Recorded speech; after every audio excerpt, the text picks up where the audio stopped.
ایسی قوم کا تصور کیجئے جس کے لیے بھوک صرف ایک لفظ تھا، حقیقت نہیں، جہاں فقر و فاقہ کا نام و نشان نہیں تھا، جہاں دولت عام تھی اور پانی فراوانی سے بہتا تھا، سب کچھ مکمل، سب کچھ آرام دہ۔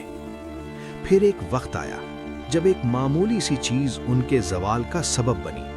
نہ دشمنوں کی یلغار ہوئی، نہ زمین ہلی، نہ آسمان سے آگ برسی، بس اللہ کا ایک فیصلہ ہوا اور ایک رات میں سب کچھ بدل گیا۔ یہ قصہ قوم سبا کا ہے جسے اللہ تعالیٰ نے خود قرآن میں بیان فرمایا ہے۔ یہ کہانی عروج سے زوال تک کے سفر کی ہے۔ قوم سبا عرب کے جنوبی علاقے میں آباد تھی جو آج یمن کے نام سے جانا جاتا ہے۔ یہ قوم اپنی خوشحالی، زراعت اور تجارت کی وجہ سے مشہور تھی۔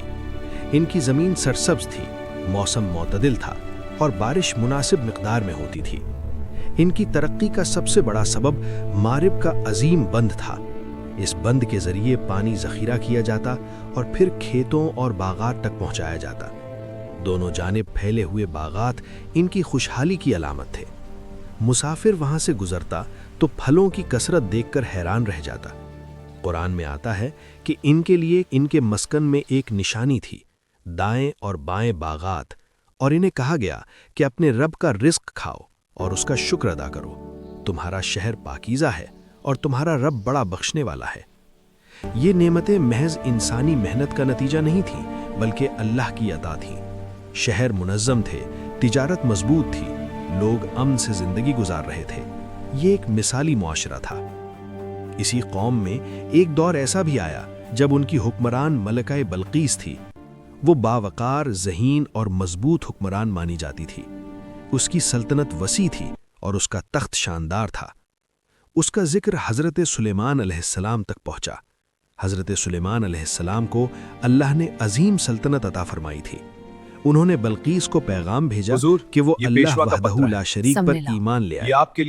بلقیس نے معاملے کو سنجیدگی سے لیا۔ اس نے پہلے تحائف بھیجے، مگر جب اسے معلوم ہوا کہ یہ دعوت کسی عام بادشاہ کی نہیں بلکہ اللہ کے نبی کی طرف سے ہے تو وہ خود حاضر ہوئی۔ آخرکار اس نے حق کو پہچانا اور اعلان کیا کہ وہ اللہ رب العالمین پر ایمان لاتی ہے۔ یوں قوم سبا نے ایک وقت میں روحانی اور دنیاوی ترقی دونوں حاصل کی۔ مگر تاریخ ہمیشہ ایک جیسی نہیں رہتی۔ وقت بدلا، لوگ بدلے، سوچ بدل گئی۔ تم جیسے لوگ ہمیں سمجھ نہیں سکتے، شکر بیٹا کی یہ جگہ ابھیمان تمہیں تکبر برباد نے کر لے دے لی۔ گا۔ میں راجہ بننے جا لوگوں رہا نے ہوں، اپنی سمے سب کچھ کامیابی سکھا کو دے گا۔ اپنی عقل اور طاقت کا نتیجہ سمجھنا شروع کر دیا۔ اللہ کا ذکر کم ہوتا گیا اور خود پسندی بڑھتی گئی۔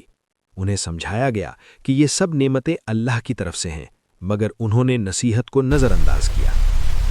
قرآن بتاتا ہے کہ جب انہوں نے منہ موڑا تو ان پر سیل العارم یعنی بند توڑ دینے والا سیلاب بھیج دیا گیا۔ روایات میں آتا ہے کہ بند کی بنیاد کمزور ہونے لگی مگر لوگوں نے اسے سنجیدہ نہ لیا۔ انہیں یقین تھا کہ ان کا نظام ناقابل شکست ہے۔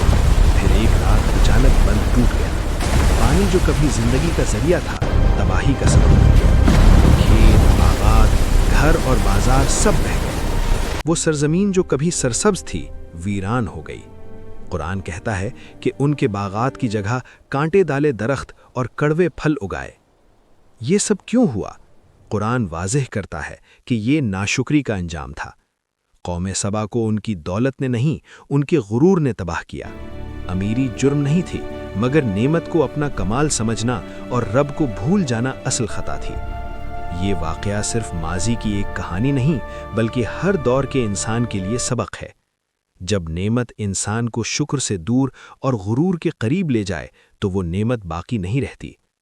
سوچنے کی بات ہے، اگر اللہ چاہے تو معمولی سی چیز کو بھی بڑے سے بڑے نظام کے خاتمے کا ذریعہ بنا سکتا ہے۔ قومیں طاقت سے نہیں گرتیں، تکبر سے گرتی ہیں۔